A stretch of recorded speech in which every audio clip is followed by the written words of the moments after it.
किसी ने बड़े कमाल की बात कही है, मुश्किलों से भाग जाना आसान होता है। हर पहलू जिंदगी में एक इम्तिहान होता है। डरने वालों को कुछ नहीं मिलता जिंदगी में, लड़ने वालों के कदमों में सारा जहान होता है।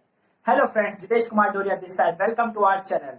माय फ्रेंड, मैं आगे कुछ भी स्टार्ट करूं, लेकिन उससे पहले आप सभी की एक गलत फहमी को दूर करना चाहता हूं। एक गलत फहमी जो मुझे भी थी, एक गलत फहमी जो शायद आपको भी होगी।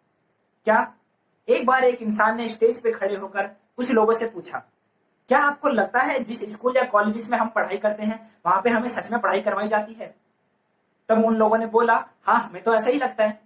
लेकिन उसमें से कुछ लोगों ने बोला, नहीं हमें ऐसा नहीं लगता, क्योंकि वहां पे जो पढ़ाया जाता है वो हम कभी जिंदगी में अप्लाई कर ही नहीं पाते। हमें जो पढ़ाया जा रहा है वो हमारे कहाँ काम आएगा, ये तो हमें सिखाया ही नहीं जाता। तो वो बात उन्हें सही लगी। जो इंसान स्टेज पे खड़े थे उन्होंने कहा कि जो भी हमें स्कूल या कॉलेज में पढ़ाया जाता है वो सभी एक हमारी इंटेलेक्चुअल एजुकेशन होती है।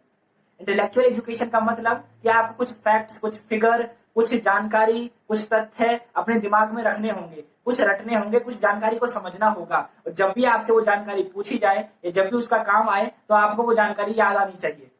माय फ्रेंड, लेकिन उन्होंने एक बात कही कि उसके अलावा आपके पास वैल्यू बेस्ड एजुकेशन होना भी बहुत ज्यादा जरूरी है। तो हर कोई हैरान हो गया कि ये वैल्यू बेस्ड एजुकेशन क्या है। शायद आपने भी पहली बार सुना होगा कि वैल्यू बेस्ड एजुकेशन क्या होती है। तो माय फ्रेंड, आज हम इसी के बारे में बात करने वाले हैं कि एक वैल्यू बेस्ड एजुकेशन, एक इंसान जब लाइफ में आगे कामयाबी की तरफ आगे बढ़ता है तो उसको बहुत सारे चैलेंजेस, बहुत सारे मूवमेंट्स उसकी लाइफ में आते हैं। चाहे वो उसके कमिटमेंट के हों, चाहे वो उसके ऑनेस्टी के हों, चाहे वो उसके हार्डवर्क के हों, चाहे वो उसके लिए एक साहस के तौर पे उसके करेज के हों, चाहे वो माय फ्रेंड उसके एक तरीके से कन्विक्शन के हों। बहुत सारी चीजें आती हैं, लेकिन ये सारी चीजें कभी भी स्कूल या कॉलेजेस में नहीं सिखाई जाती। एक इंसान जिसके पास वैल्यू बेस्ड एजुकेशन है वो इंसान ज्यादा कामयाब हो सकता है, ज्यादा तरक्की कर सकता है उस इंसान के मुकाबले जिसके पास नॉलेज तो बहुत है, इंटेलेक्चुअल एजुकेशन तो बहुत है, लेकिन वैल्यू बेस्ड एजुकेशन बिल्कुल भी नहीं है। अगर आपके पास वैल्यू बेस्ड एजुकेशन होगी और इंटेलेक्चुअल एजुकेशन नहीं भी होगी ना, तो भी आप बहुत कामयाब हो जाओगे। आप अपने पास ऐसे बहुत सारे लोगों का एग्जाम्पल देखते होंगे जिन्होंने स्कूल में कभी पढ़ाई नहीं करी, जिन्होंने कभी कॉलेज की शक्ल भी नहीं देखी, लेकिन आज वो बहुत बड़े मुकाम पे हैं, बहुत ज्यादा अमीर हैं, बहुत सक्सेसफुल हैं। ऐसे लोगों को जानते हो? बिल्कुल जानते हो। ऐसे बहुत सारे क्रिकेटर हैं, ऐसे बहुत सारे फिल्म स्टार हैं, ऐसे बहुत सारे साइंटिस्ट हैं जिनको कभी भी स्कूल में जाने का मौका नहीं मिला, कभी भी कॉलेज में जाने का मौका नहीं मिला, उन्होंने अपनी पढ़ाई बीच में छोड़ दी, लेकिन आज वो बहुत कामयाब है। तो माय फ्रेंड, इसे कहते हैं वैल्यू बेस्ड एजुकेशन। वो सारी क्वालिटीज जो कि आपको, एक बार की बात है, एक इंसान जो कि एक यूनिवर्सिटी के अध्यक्ष थे, उन्होंने कहा कि हमारी यूनिवर्सिटी से जितने भी युवक, जितने भी नौजवान पढ़ाई करके निकलते हैं वे सभी पढ़े लिखे लेकिन जाहिल पढ़े लिखे लोग हैं। उन्होंने ऐसा क्यों कहा माय फ्रेंड? क्योंकि उन्होंने एक बात कही कि हम तो उन्हें सिर्फ पढ़ाई करवाते हैं, लेकिन जिस कामयाबी को वो पाना चाहते हैं उसके लिए चाहिए उन्हें वैल्यू बेस्ड एजुकेशन, वो तो उन्हें मिलती नहीं है। तो फायदा क्या है ऐसी पढ़ाई का? यानी कि हम एक पढ़े लिखे जाहिलों को ही तो बना रहे हैं। मैं थोड़ा सा माफी चाहूंगा इस नेगेटिव अप्रोच के लिए, लेकिन ये सच है। आप खुद देखिए, राइट, कि कितने भी लोग जो स्कूल कॉलेज से पढ़ाई करके निकलते हैं, क्या सभी कामयाब हो जाते हैं? अब आपने कहा कि अरे हर कोई कामयाब थोड़ी ना होता है। बिल्कुल सही बात है, हर कोई कामयाब नहीं होता। लेकिन अगर मैं आपसे बात कहूं, एक इंसान जो कि अनपढ़ है, राइट, अगर उसको बोला जाए चोरी करने के लिए तो वो तो सिर्फ मालगाड़ी से सामान ही चुराएगा। लेकिन अगर एक पढ़ा लिखा इंसान चोरी करने पे आ गया तो वो पूरी की पूरी मालगाड़ी की पटरियों को चुरा लेगा। यानी कि अगर हम देखें तो एक इंसान को पढ़ाई लिखाई क्यों करवाई जाती है? ताकि वो अपनी पढ़ाई लिखाई का सही तरीके से इस्तेमाल करे, सही चीजों के लिए इस्तेमाल करे, सही काम में उनका इस्तेमाल करे। लेकिन अगर हम अपनी पढ़ाई का गलत चीजों के लिए इस्तेमाल करेंगे, गलत तरीके से इस्तेमाल करेंगे, तो क्या फायदा ऐसी पढ़ाई का? एक एग्जाम्पल लेते हैं। अगर एक ऐसा इंजीनियर जिसको गाड़ियों के बारे में बहुत नॉलेज है, ऑटोमोबाइल की बहुत नॉलेज है, और उसके पास ऐसी टेक्निक है कि वो किसी भी गाड़ी की बिना उसके पास अगर रियल चाबी हो तो भी वो उसकी चाबी बना के उस गाड़ी को खोल सकता है, स्टार्ट कर सकता है, राइट, उसको ये चीजें सिखाई गई है। लेकिन अगर ये चीजें वो किसी कंपनी के लिए करे, राइट, अगर किसी सरकार के लिए करे और किसी डिपार्टमेंट के लिए करे एक मैकेनिक के तौर पे, तो ठीक है। लेकिन अगर वही चीजें वो किसी गलत काम के लिए इस्तेमाल करे, अगर वो गाड़ियां चोरी करना शुरू कर दे, अगर उसके पास वो टेक्निक का इस्तेमाल वो लोगों की कारें चुराने के लिए करना शुरू कर दे, फिर क्या होगा? यानी कि उसके पास नॉलेज थी, एजुकेशन थी, उसने पढ़ाई बहुत करी होगी, राइट, उसको स्कूल कॉलेज से सारी चीजें अच्छी सीखने को मिली होंगी, लेकिन उसने अपनी पढ़ाई का इस्तेमाल कहाँ पे करा, ये मैटर करता है। और ये कौन सिखाएगा? वैल्यू बेस्ड एजुकेशन, कि आप अपनी पढ़ाई का किस तरीके से कहाँ इस्तेमाल करते हो। एक इंसान जिसने कभी स्कूल कॉलेज की शक्ल भी नहीं देखी ना, वो बिना पढ़ाई लिखाई करे भी अच्छे ग्रेड ला सकता है, अच्छी मार्कशीट ला सकता है। पता है कैसे? कुछ नहीं, आज के टाइम पे ऐसे बहुत सारे लोग हैं जो पैसे के बदले में नकली मार्कशीट बना देते हैं, पैसे के बदले में आपके लिए एग्जाम दे देते हैं, राइट। यानी कि एक इंसान बिना पढ़े लिखे अनएजुकेटेड होते हुए भी अच्छी मार्कशीट लेके आ सकता है, अच्छे ग्रेड्स लेके आ सकता है। लेकिन एक इंसान जो पढ़ा लिखा नहीं है, लेकिन अगर उसके पास वैल्यू बेस्ड एजुकेशन है, वो नॉलेज है, वो क्वालिटीज है, तो वो बहुत कामयाब हो जाएगा। आप अपने पास खुद देखिए, ऐसे बहुत सारे लोग होंगे जो कि अपनी पढ़ाई का गलत तरीके से इस्तेमाल करते हैं। और अगर मैं आपको कुछ एग्जाम्पल के माध्यम से समझाऊं तो माय डियर फ्रेंड, हमने कितनी पढ़ाई करी ये मैटर नहीं करता, हम उस पढ़ाई का किस तरीके से इस्तेमाल करते हैं ये ज्यादा मैटर करता है। यानी कि हमने कितना खाया ये मैटर नहीं करता, हम कितना पचा पाते हैं ये मैटर करता है, राइट। आज बहुत सारे लोग कहते हैं कि भाई knowledge is the power, knowledge is the power.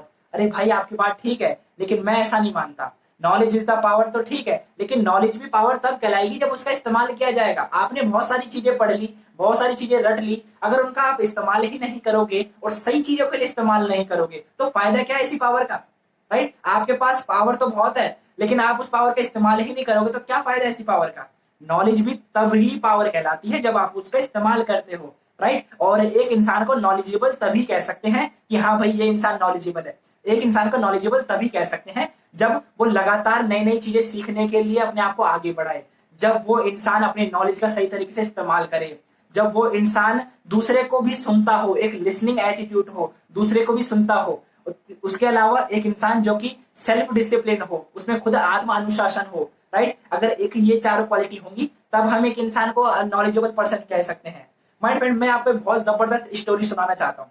एक ऐसी स्टोरी जिसमें कि एक इंसान जो कि बहुत ज्यादा गरीब परिवार से है, अनपढ़ इंसान जिसने ना कभी पढ़ाई करी है, इसलिए वो अखबार नहीं पढ़ पाता। उसका ज्यादातर वो ऊंचा सुनता है, इसलिए वो रेडियो भी नहीं सुनता। उसकी आंखें भी कमजोर है, इसलिए वो टीवी भी नहीं देखता।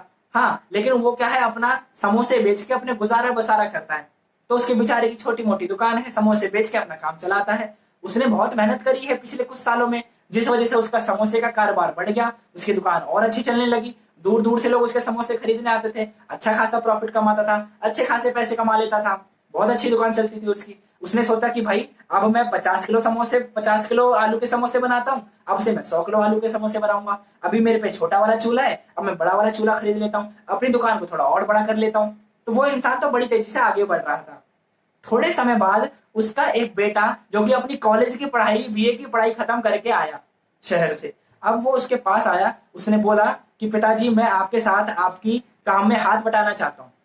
तो उन्होंने बोला कि ठीक है बेटा। तो एक दिन की बात है, उस बेटे ने अखबार पढ़ते समय पापा को अपने कुछ जानकारी बताई। तो उन्होंने कहा पिताजी आपको पता है इस समय, थोड़े समय आने वाले दिनों में मंदी का दौर आने वाला है। तो पिताजी ने बोला कि भाई मंदी का दौर क्यों? तो उन्होंने बोला कि पिताजी मैंने किताबें पढ़ी हैं और अखबार में मैं पढ़ रहा हूँ, तो वहां पे साफ साफ बता रहे हैं लेवल पे बहुत प्रॉब्लम चल रही है, अंतरराष्ट्रीय लेवल पे बहुत दिक्कत हो रही है, और घरेलू मामले तो और खराब हैं, सरकार की नीतियां ऊपर नीचे हो रही हैं, कुछ समझ नहीं आ रहा है, और आने वाले समय में तो मंदी का दौर आना शुरू हो जाएगा। तो उसके पिताजी को लगा कि भाई मेरा बेटा तो पढ़ा लिखा है, इसकी बातों को हल्के में नहीं ले सकते, अगर इसकी बातों को हल्के में लिया तो कल को दिक्कत ना हो जाए, तो भाई जैसा ये कह रहा है इसको सच मान लेते हैं। तो उन्होंने बोला कि बेटा बात तो तुम सही कह रहे हो, तो हमें क्या करना चाहिए? उन्होंने बोला कि पापा हमें ना आने वाली जो हमारी मंदी है उसके लिए पहले से तैयारी करनी पड़ेगी ताकि कल को हमें दिक्कत ना हो।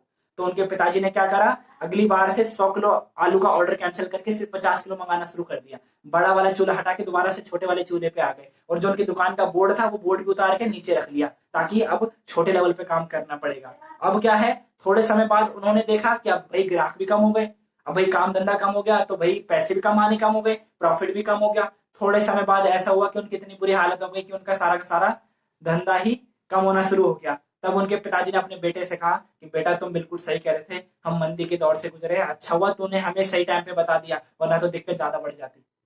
अब माय फ्रेंड मुझे एक बात बताओ, क्या वो पिताजी सही थे? क्या वो बेटा सही था? कौन सही था?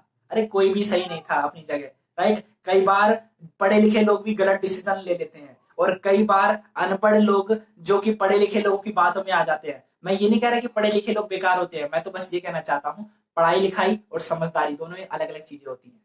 पढ़ाई लिखाई करना और समझदार इंसान होना ये दोनों अलग बातें हैं। अगर आपके पास पढ़ाई लिखाई होगी और अगर आप सही डिसीजंस लेते हो, राइट, आपके पास वैल्यू बेस्ड एजुकेशन भी होगी और आप अपने दिमाग का सही इस्तेमाल करते हो, एक कॉमन सेंस रखते हो, राइट, तो ही आप एक समझदार इंसान कहला सकते हो। एक इंसान जिसके पास बहुत सारी चीजों के बारे में जानकारी है तो कहेंगे कि भाई इसके पास नॉलेज है, और अगर वो नॉलेज का सही से इस्तेमाल करेगा तब हम कहेंगे कि ये समझदार है, राइट। तो माय फ्रेंड, हमें क्या करना है, अपनी नॉलेज को सही से इस्तेमाल करना है, हमें उस इंसान के जैसा नहीं बनना। अब यहाँ पे गलती क्या क्या, कहानी से हमने सीखा कि एक इंसान अपनी सोच के अकॉर्डिंग ही डिसीजन लेता है, वो वैसे डिसीजन लेता है जिसमें वो अपने आप को सेटिस्फाइड कर सके, आत्मसंतुष्ट कर सके, राइट। दूसरी बात हमने ये सीखी कि ज्यादातर पढ़ा लिखा इंसान जरूरी नहीं हमेशा सही डिसीजन लेगा, तो इस बात को हमें समझना होगा। तीसरी बात हमने ये सीखी कि एक पढ़ा लिखा इंसान भी गलत हो सकता है, इस बात को भी स्वीकार करो, जरूरी नहीं पढ़ा लिखा इंसान हमेशा सही होगा, वो भी गलत हो सकता है, उससे भी गलती हो सकती है, वो भी गलत डिसीजन ले सकता है, राइट। चौथी बात हमने ये सीखी कि अगर हम किसी इंसान से सलाह ले रहे हैं, राइट, तो हमें किससे सलाह लेनी है, किससे सलाह नहीं लेनी है, उस इंसान को भी हमें चेक करना होगा। हर किसी से सलाह नहीं लेनी, सुनो सबकी, करो अपनी, राइट। हमें इस बात को समझना होगा। होता क्या है कि हम अपनी कुछ सुनते नहीं है, अपनी कुछ समझते नहीं है, दूसरों से सलाह लेते रहते हैं और जैसा सामने वाले ने कह दिया वैसा हम करते रहते हैं, यानी कि हम अपनी जिंदगी की नाव दूसरे के सहारे चलाते रहते हैं, जैसा सामने वाले बोलेगा वैसा हम करते रहते हैं। हमें इन चीजों से भी बचना है। उसके अलावा पांचवी चीज हमने सीखी कि हमारे अंदर कुछ 4-5 क्वालिटी होनी चाहिए। एक कमिटमेंट होना चाहिए कि हम अपनी बातों के पक्के हों। उसके अलावा हमारे अंदर कुछ और भी क्वालिटी होनी चाहिए, जैसे कि ईमानदारी, मेहनत, साहस। उसके अलावा करेज हो गया, करेज के अलावा कमिटमेंट, कमिटमेंट के अलावा माय फ्रेंड हमारे पास तहजीब होनी चाहिए, तमीज होनी चाहिए, हमारे पास दृढ़ निश्चय, कन्विक्शन होना चाहिए, डिटर्मिनेशन होना चाहिए, और भी बहुत सारी क्वालिटी हैं। ये सारी क्वालिटीज हमारे अंदर होनी चाहिए, हमें डेवलप करनी पड़ेगी। उसके अलावा कई लोग हो सकते हैं जो कि नॉलेज बहुत सारी रखते हैं, लेकिन अगर उन्हें बात की जाए कि अपनी जिंदगी में कामयाबी की, तो वो लोग जिंदगी में कभी कुछ अच्छा बड़ा मुकाम हासिल नहीं कर पाते। और अगर मैं आपसे एक बात कहूं कि कुछ लोग सोचते हैं कि भाई ज्यादा पढ़ाई लिखाई नहीं कर पाते हम, या फिर ज्यादा नॉलेज कौन लेगा, या फिर ज्यादा कोर्सेज में कौन एनरोल करेगा, या फिर अब कौन अपनी दोबारा से पढ़ाई करेगा, या फिर इतनी चीजें कौन सीखेगा। तो माय फ्रेंड, अगर आपको ये सारी चीजें महंगी लग रही है तो एक बार अज्ञानी बन के देखो। जिंदगी में इतनी महंगी, जिंदगी में इतनी चीजें आपको फेस करनी पड़ेगी ना, पढ़ाई करनी पड़ेगी। आज से ही हमें हमारे फैमिली में जितने भी लोग हैं उन्हें एजुकेशन के साथ साथ वैल्यू बेस्ड एजुकेशन के तौर पे भी डेवलप करने पे ध्यान देना चाहिए। हमें खुद को भी वैल्यू बेस्ड एजुकेशन के लिए तैयार करने पे फोकस करना चाहिए। इसके लिए हम अलग अलग मोटिवेशनल किताबें पढ़ सकते हैं, सेल्फ हेल्प बुक्स पढ़ सकते हैं, और अगर आप चाहते हैं इस वीडियो को, आप चैनल को लाइक और सब्सक्राइब और अपने शेयर भी कर सकते हैं, ताकि हम इसी तरीके से आपके लिए बेस्ट बेस्ट वीडियो लेकर आते रहें। इसी वीडियो पे, इसी चैनल पे आपको एक से कंटेंट मिलेंगे ताकि आप अपनी वैल्यू बेस्ड एजुकेशन को भी बढ़ा सकें। बाकी आप अपना ख्याल रखिए, अपने परिवार का ख्याल रखिए। हम फिर मिलेंगे एक नई कहानी के साथ, एक नए कंटेंट के साथ। तब तक के लिए okay, all the best, bye.